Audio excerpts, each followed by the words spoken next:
ഏമാന്മാരുടെ ക്രൂരമർദ്ദനം പുറത്തു വന്നതോടെ കേരള പോലീസിന്റെ ജനകീയ മുഖം നഷ്ടപ്പെട്ടിരിക്കുകയാണ്.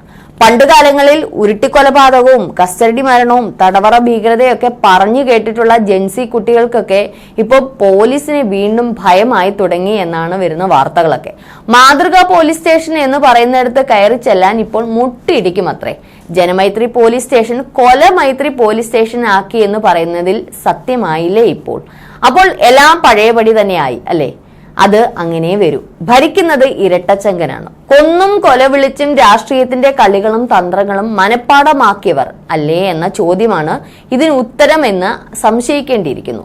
ആഭ്യന്തര വകുപ്പ് അനാസ്ഥയും അഴിമതിയും തന്നെയാണ്. ഒന്നാം പിണറായി സർക്കാരിന്റെ കാലത്തും രണ്ടാം പിണറായി സർക്കാരിന്റെ കാലത്തും ഇത്രയും സർക്കാരിനെ പ്രതിക്കൂട്ടിലാക്കിയ വകുപ്പ് ആഭ്യന്തരമാണെന്ന് പല സന്ദർഭങ്ങളിലും ഇപ്പോൾ തെളിയിച്ചു കഴിഞ്ഞിരിക്കുകയാണ്.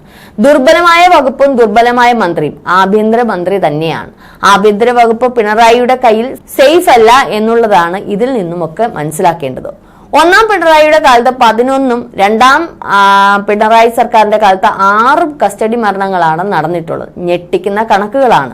ഒരു പക്ഷേ രാജ്യത്തിന്റെ കണക്കുകൾ എടുത്താൽ ഇത് ഞെട്ടിക്കുന്നതല്ല. എന്നാൽ നമ്മുടെ കേരളത്തിന്റെ കണക്കുകൾ നോക്കിയാൽ ഇത് വളരെയധികം ഞെട്ടിക്കുന്ന കണക്ക് തന്നെയാണ്. സാക്ഷരത കേരളം എന്ന്, പ്രബുദ്ധ കേരളം എന്ന് പറയുന്നിടത്ത് ഇത് എല്ലാവരും ഞെട്ടും. നമ്മുടെ ജനാധിപത്യ വ്യവസ്ഥയിൽ ഒട്ടും ചേരുന്നതല്ല ഈ കസ്റ്റഡി മരണ കണക്കുകൾ. എല്ലാം സുതാര്യമെന്ന് പറയുന്നിടത്ത്, എന്നാൽ പോലീസ് സ്റ്റേഷനുകളിൽ എല്ലായിടത്തും CCTV വേണമെന്ന് പറയുന്നിടത്ത് ചില മുറികളിൽ CCTV ഇല്ല എത്രേ. സുപ്രീം കോടതി വിധി ഉണ്ടായിട്ടും ഇപ്പോഴും പല പോലീസ് സ്റ്റേഷനുകളിലും പല മുറികളിലും CCTV ഇല്ല എന്നുള്ളതിന്റെ തെളിവുകളാണ് കുന്നംകുളം സംഭവത്തിന് പിന്നാലെ PG പോലീസ് സ്റ്റേഷനിലും നടന്നിട്ടുള്ളത്. ദൃശ്യങ്ങൾ പുറത്തു വരാതിരുന്നെങ്കിൽ പുറം ലോകം അറിയില്ലായിരുന്നു എന്നാണ് സത്യം. നമുക്കറിയാം, കുറെ വർഷങ്ങൾക്ക് മുമ്പ് നടന്ന ഒരു കസ്റ്റഡി മരണം. ആ കസ്റ്റഡി മരണത്തിൽ മരണപ്പെട്ട അനിയന് വേണ്ടി ഇപ്പോഴും സെക്രട്ടേറിയറ്റിന്റെ മുന്നിൽ ഒരു ഭ്രാന്തനെ പോലെ നീതി തേടുന്ന ശ്രീജിത്തിനെ ആരും അങ്ങനെ മറക്കാനിടയില്ല. ഏറി വന്നാൽ ഇതൊക്കെ ഒരു സസ്പെൻഷൻ ആയിരിക്കും അവസ്ഥ. ഇത്തരം ഉദ്യോഗസ്ഥർക്കെതിരെ വിട്ടുവീഴ്ച വേണ്ടെന്നാണ് സർക്കാരിന്റെ പൊതു നിലപാട്. അത് ഒരു പുകമറ മാത്രമാണ്. കാരണം ഇനി വരാനിരിക്കുന്ന തെരഞ്ഞെടുപ്പ് അത് മാത്രമാണ് ലക്ഷ്യം. തെരഞ്ഞെടുപ്പ് ഈ അടുത്ത സാഹചര്യത്തിൽ ഇത്തരക്കാരെ സംരക്ഷിച്ചാൽ വലിയ വില തന്നെ നൽകേണ്ടി വരുമെന്ന ആശങ്ക ഭരണകക്ഷികളിലും ശക്തമാണ്. അതുകൊണ്ട് മാത്രമാണ് ഒരു സസ്പെൻഷൻ. ഇത്ര മാത്രമാണ് അതിന്റെ കാരണവും. മധ്യസ്ഥ ചർച്ചയ്ക്ക് പോയ Kollam Kannanallur CPM local committee secretary സജീവിനെ നെടുമ്പന സ്റ്റേഷനിലെ SI മർദ്ദിച്ച ഒരു സംഭവമുണ്ട്. പുറത്തു വന്നതോടുകൂടി ഭരണകക്ഷിയിലുള്ളവരും കടുത്ത അമർഷത്തിലാണ്. സജീവ് ഫേസ്ബുക്കിലൂടെ തന്റെ ദുരനുഭവം വിവരിച്ചതോടെയാണ് ഭരണ പാർട്ടിക്ക് ഇത് നാണക്കേടായത്. ദൃശ്യമാധ്യമത്തിനു മുന്നിൽ സംസാരിച്ചു കൊണ്ടിരുന്ന സജീവിനെ പാർട്ടിക്കാർ തന്നെ എത്തി തടഞ്ഞതും സംസാരിക്കാൻ പാടില്ലെന്ന് വിലക്കിയതും പരിഹാസ്യമായി എന്ന് തന്നെ പറയാം. അതായത് ചവിട്ടും തൊഴിയും കൊണ്ട് കിടക്കണം, എന്ത് അനാസ്ഥ കാട്ടിയാലും വായ് മൂടി നിന്നോണം, മറുവായില്ല എന്നതാണ് സത്യം.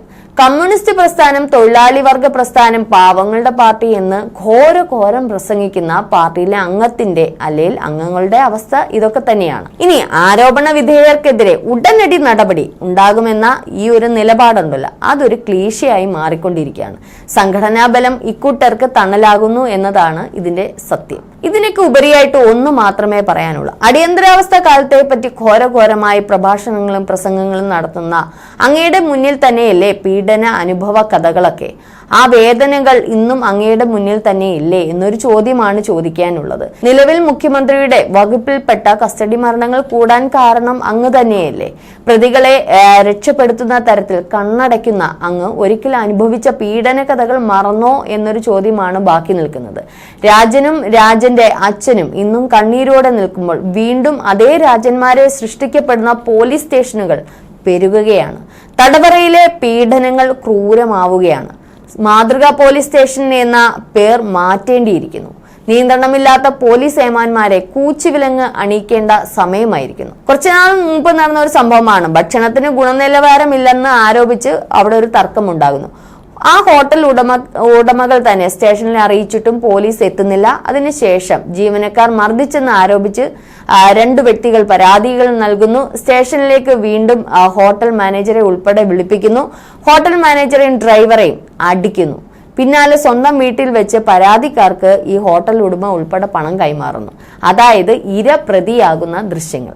കയ്യൂക്കുള്ളവൻ കാര്യക്കാരൻ. പോലീസിനെ നിലയ്ക്ക് നിർത്താൻ അറിയാത്ത ആഭ്യന്തരം കൈകാര്യം ചെയ്യുന്ന പിണറായി വിജയൻ ആ സ്ഥാനത്ത് ഇരിക്കാൻ യോഗ്യനല്ല എന്നുള്ളതാണ് ചുരുക്കം.